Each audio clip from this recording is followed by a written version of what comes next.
to have a bit to say, so I let him talk. He said he was a powerful wizard and that he had learned how to transform people into animals. Once transformed, he said I would want nothing but to aid him. He said he had a spy network of chickens and rabbits all over Skyrim.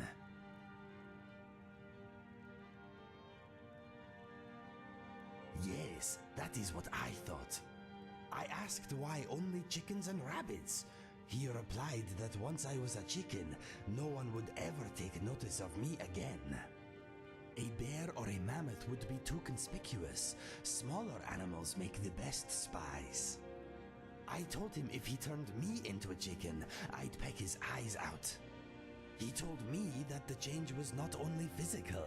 I would want to do his bidding, nothing else. He said he was using the information his spy network gathered to cause hate across the land. He fed on hate. It made him stronger. I had spied a wooden door in one wall that smelt rotten. As soon as I felt the rope around me give a little, I jumped at the door. It burst open as I hit it, and the chair broke apart. I was free. The wizard screamed in anger and loosed a spell in my direction. I dodged his attack and ran down a long stone tunnel. I heard the smelly wizard begin to laugh. "There is only death that way," he yelled. "Good," I replied. "I've been seeking that all day."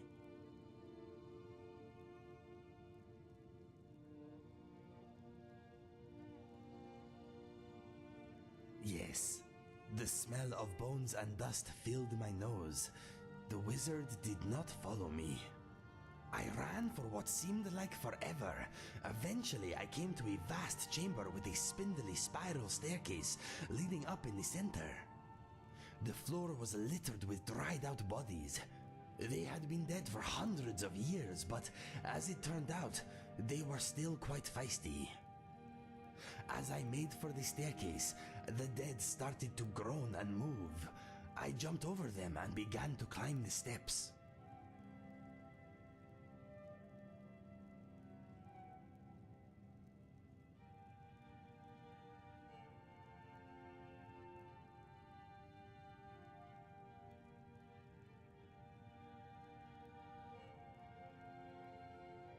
If you are suggesting I was hallucinating, you are mistaken. There were too many Draugr to fight, so I concentrated on climbing. Halfway up, I spotted an opening in the ceiling. The air was fresher up there. That is when I uncharacteristically tripped. I tumbled back down the stairs. Soon the dead reached me. They clawed at me. They held me down. Dry, cracked fingers tore my face to ribbons, giving me these scars. I almost gave up. Then something amazing happened.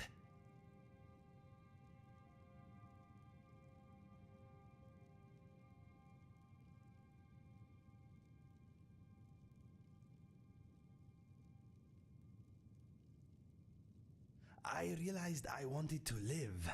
I realized that my life was still worth something. I realized that I could be the person my brother knew again. This realization gave me a strength I never knew I had. I fought back, shouting, "No!" again and again. "No, you will not have my life. No, this is not where I die. No!" I struggled to my feet, fighting all the while. I snapped necks, I broke arms, I gouged out eyes. Somehow, I made it back to the staircase.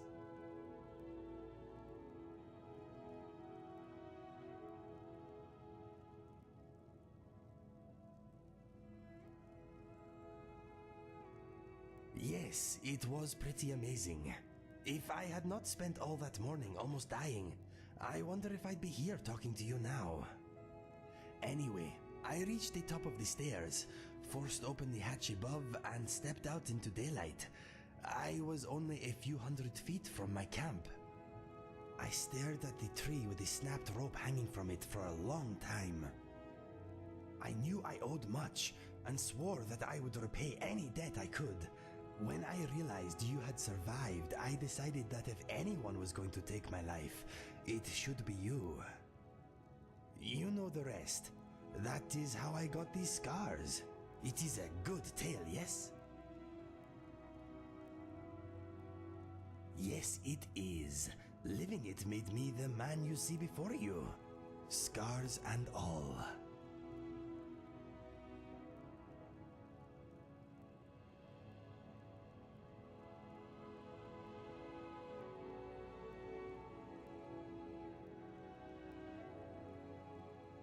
That is quite a lengthy tale. Are you sure you want to hear it? It happened not long after I got my scars. I stopped off in Windhelm on my way to Riften. I arrived weary, bloody, and fragrant.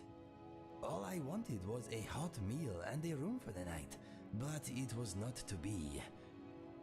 As soon as I entered the city, I felt the weight of distrustful eyes upon me. I was too tired to care. I made my way to Candlehearth Hall and tried to purchase a room. I was told in no uncertain terms that I was not welcome and that I should seek shelter elsewhere. While I was explaining that I had gold and would cause no trouble, I noticed 3 brawny men watching me with interest. I turned from the innkeep and faced the men.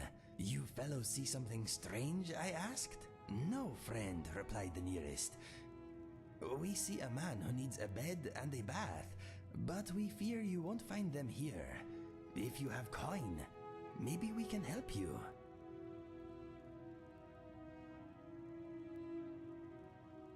I am not surprised she was wary. Maybe it was because I am Khajiit, but perhaps it was just my bloody face and weaponry she distrusted. Anyway, I told the men I would happily part with a few coins for a room. They said they were brothers, and for 15 septims, I would be a guest in their home that night. They told me that their mother would be happy to set another place at their table. I did not have many options, so I agreed.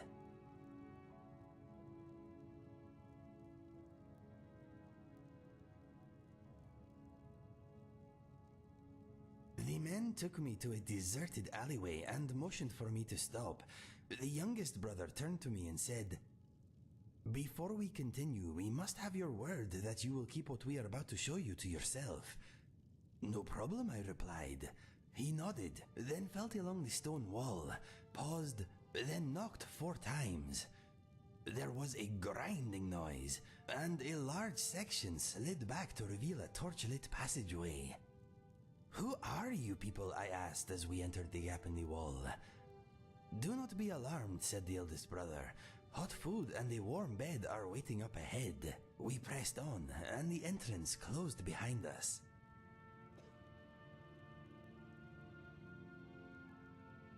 It was relatively warm. Water dripped from the stony ceiling, and I could smell magic in the air. We soon came to a heavy wooden door. The youngest brother stepped forward and again knocked 4 times. I heard a key turn on the other side. A grunt, the door opened, and I was face to face with the oldest woman I have ever seen. "We have a guest, dear mother," said the eldest brother. "Well, come in then. Table set, go wash your hands. You weren't followed, were you?" No, he replied, pushing past her. "Come in, friend. You're safe, and soon you'll be fed." I stepped inside. I was in a huge stone room full of all manner of useless junk and trinkets. There were no windows, and it was very dim, but I could make out a row of beds against the far wall near a large open fire. The old woman looked up at me. "Got money?" She held out a gnarled hand. "Of course," I said, handing it over. "Thank you for letting me rest here. What is your name?" "Everyone just calls me Mother," she said. "You can do the same if you like. Makes no difference to me." She motioned for me to sit at a long table where the other men were already eating greedily. I sat and tucked in. There was soup and roast beef and vegetables, and I ate until I thought I was going to rupture. When we were done, I was taken to a corner sectioned off by hanging furs. Inside, there was a steaming bath. I sank into it, felt my poor muscles relax and shut my eyes. I drifted off. I had some very strange dreams. I saw the brothers caper and dance and fly about the room. I saw Fergus in a pool of blood staring up at me, mouthing the words, "Run, Indigo, run!" I saw a vast glass cage with a rough and scored ceiling. I saw many things I have now forgotten. When I awoke, the room was spinning and bleary. I heard the deep, muffled voices. Then I saw what was next to me, and my heart froze.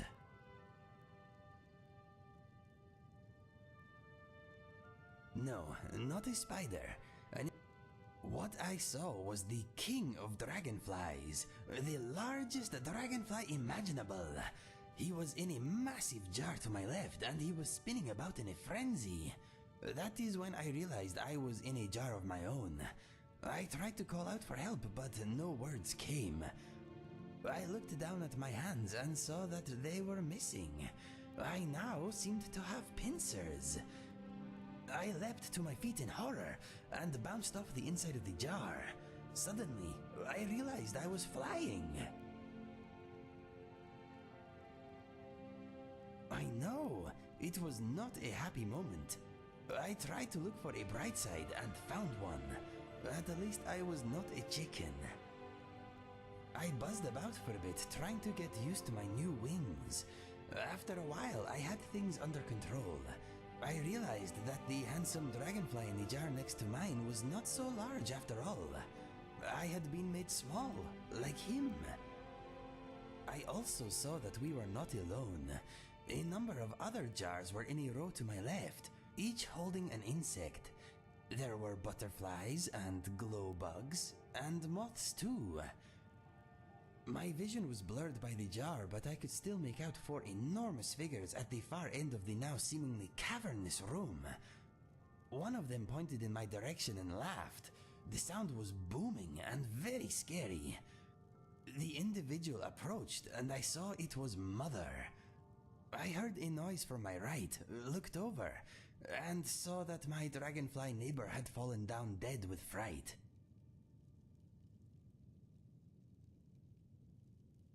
Mother came right up to my jar and tapped an enormous grubby finger against the glass. Her toothless grin filled my view.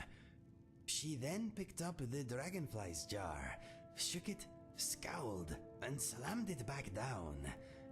She grabbed another jar, this time from my left, removed the lid and plucked out the moth inside. It feebly flapped between her fingers. She held it up to my jar, then forced the poor creature into her mouth. I heard the body crunch between her gums. That is when I heard a voice inside my head. It was well spoken and calm. It was the voice of a scholar giving a lesson to a dim child. It said, "Pay attention. Go still and she will not eat you." Mother swallowed the moth and picked up my jar again. I let myself go limp and lay motionless. I seemed to be missing my eyelids, so I was forced to watch as she first uncapped my jar, then reached inside. Her gigantic hand paused before it reached me, then withdrew. "Stay still," said the voice in my head. It was hard, but I managed. Mother held my jar up and studied me. She shook me, then studied me again. "Passed out," she said with a voice like an avalanche. "Scared him senseless." She put my jar down and turned away.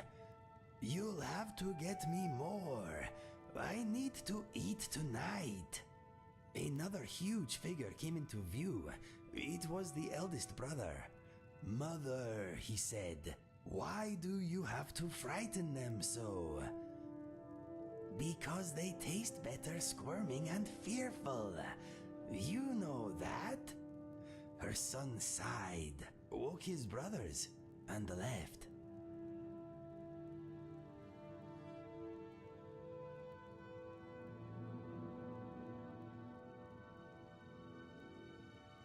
Yes, it is a recurring theme, but your identity would be confused too if it woke up as an insect. Mother turned and made for her bed. That is when I heard the dragonfly yell in my head. Your jar! Hit the wall of your jar!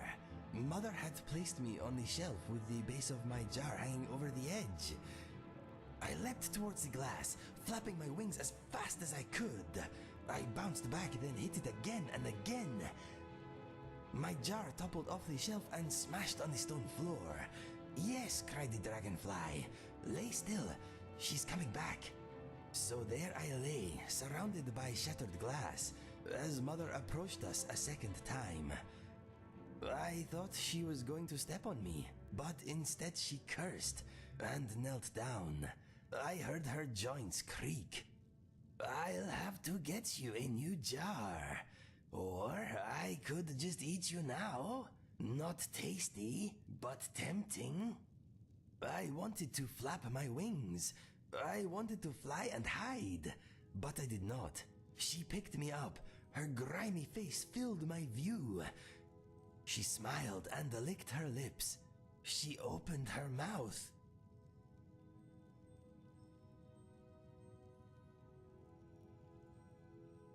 As her mouth drew nearer, I started to flap my wings. I could not help it. I wanted to escape.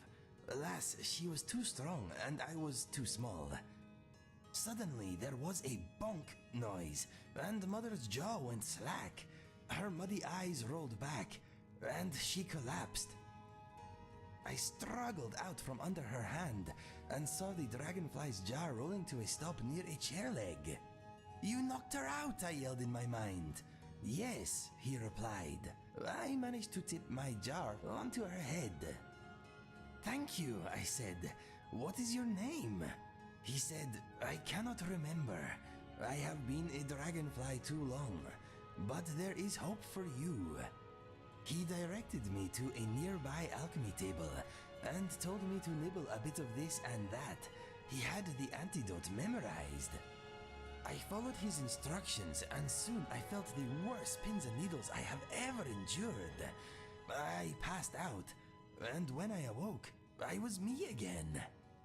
I rushed over to the dragonfly and opened his jar, but he refused to fly out. I heard his voice in my head, but it was weaker, distant somehow. It is too late for me, he said. The antidote cannot fix me. I am more dragonfly than man now. Please, reseal my jar. It brings me comfort.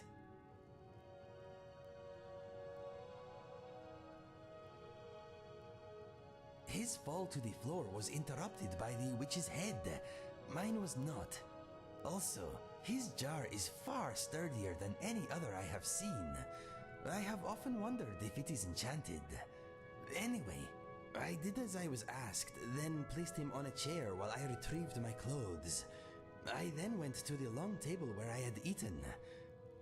"This soup," said the insect I would later come to think of as Mr. Dragonfly.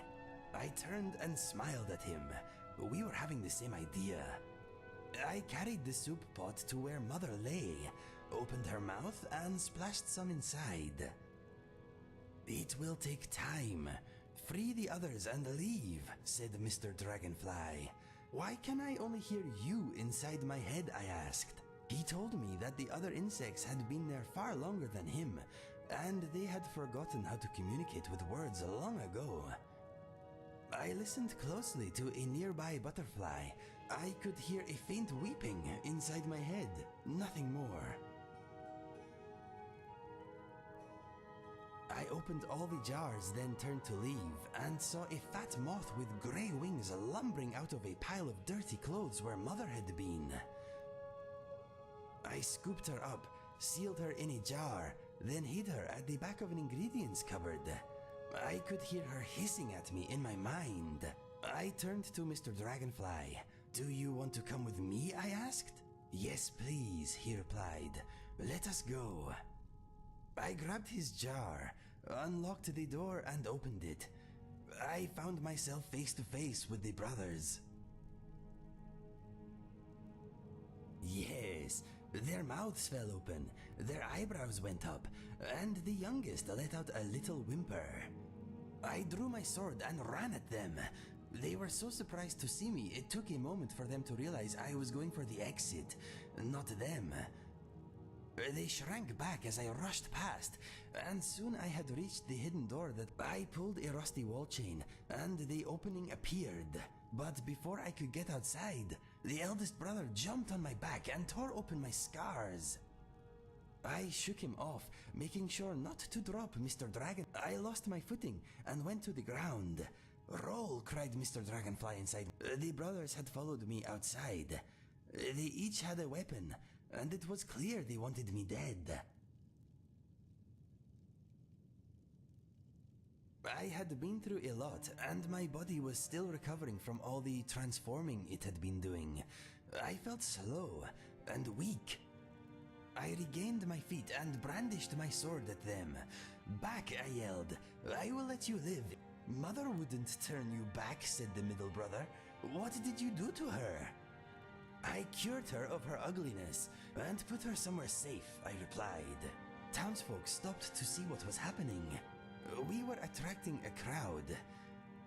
I turned to the onlookers and said, "These men held me against my will. Call the guard." My words were met with stony avidity. Then someone threw a bottle at me. The eldest brother. The crowd was getting nasty, and as another bottle smashed near my feet, I saw two guards at the back of the group turn and walk away. "Run!" said Mr. Dragonfly inside my head. He didn't. The youngest brother took a swipe at me with his sword. I leapt back, overturned the cart of cabbages, and fled. I sped past the graveyard into the marketplace and glanced behind. I rushed through the main gate, out onto the bridge. I was exhausted, but while my legs had been running, Mr. Dragonfly's mind had come up with a plan. As the brother stepped out of the gate, panting and furious, I walked out onto the ledge to the left before the first stone arch. I sheathed my sword and held out Mr. Dragonfly's jar. "Do you know who this is?" I shouted. "I don't care, all those bugs look the same to me," replied the middle brother. "Stay there, you coward. You're a dead man." I waited until all three brothers stood near me at the edge.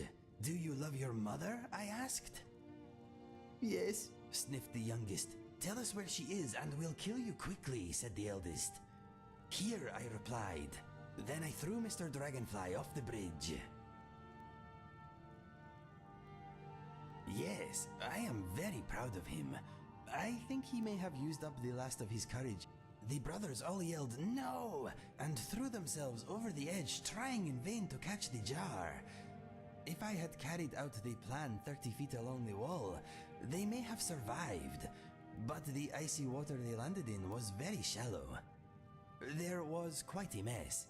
For a second, I was worried about Mr. Dragonfly, but then I spotted his jar bobbing in the bloody water. I made my way down to the river and retrieved him. He thanked me, and I asked him again if he wouldn't rather be released. "Yes, my friend." Mr. Dragonfly is wondering how he fits into this Doomstrider business. I think he has an overinflated sense of self-importance. I am honored you want my opinion. Okay, you are unmatched in almost every area. You are a walking legend in your own time, my friend. You are inspiring. I say it as I see it. Let me know if you want another progress report. It is fun judging people.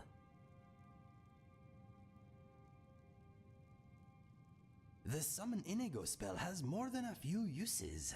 With it I can surprise enemies, get out of trouble in a hurry, and really weird people out. I'm right behind you.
This house has a bad past.